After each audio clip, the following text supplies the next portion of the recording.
This is Daydream Nation by Sonic Youth. Let's talk records. It is early 1980 in New York City. The downtown art scene is loud, experimental, and defiantly weird. A collision of noise, punk, and performance. That's where Thurston Moore meets Kim Gordon. The two start making music together, blending dissonant guitar feedback with an artist's sense of texture and space. Moore comes up with the name Sonic Youth, a perfect reflection of their chaotic sound and downtown attitude. In 1981, the band plays Noise Fest, where they meet guitarist Lee Ranaldo, who's performing in composer Glenn Branca's electric guitar ensemble. Moore is fascinated by Ranaldo's approach to sound and asks him to join. With drummer Richard Edson, Sonic Youth records their first self-titled EP on Neutral Records. Edson soon leaves to pursue acting, appearing in Stranger Than Paradise, Platoon, and Do the Right Thing. He's replaced by Bob Burt, and the band releases their debut LP, Confusion is Sex, in 1983. Drummer changes continue until Steve Shelley joins in 1985, giving the band stability as they sign with Homestead Records and release Bad Moon Rising. Their albums Evil in 1986 and Sister in 1987 expand their sound, mixing melody with chaos. In 1988, they signed with Enigma Records through the UK imprint Blast First, ready to make something bigger than anything they'd done before. The writing began with long jam sessions, shifting chords, bending tunings, building tension until songs took shape. By summer 1988, they were recording in New York with Nick Sansano, a young engineer known for working on groundbreaking albums like It Takes a Nation of Millions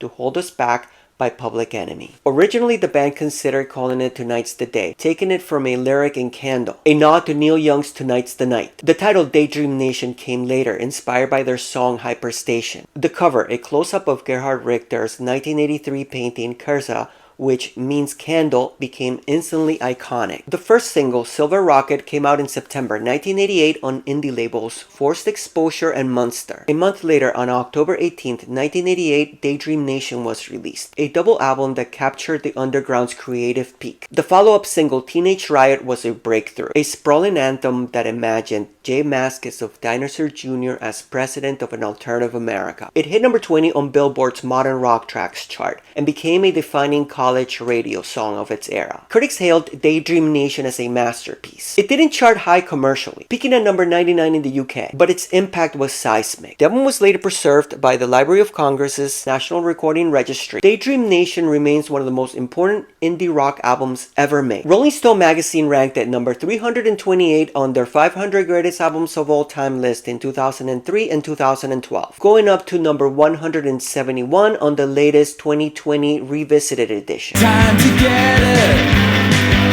before you let it